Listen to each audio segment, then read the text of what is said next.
likod. Wag nang buo, pangalan lang. Baka ilagay mo yung apelyido mo. Wag na, pangalan na lang. Ayan.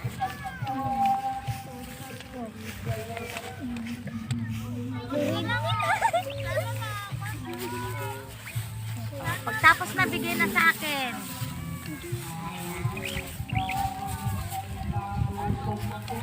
Hindi ko alam ng Ate, pahiramin mo yung wala.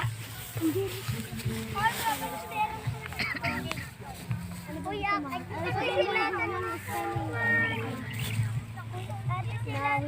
Ate, paano ba?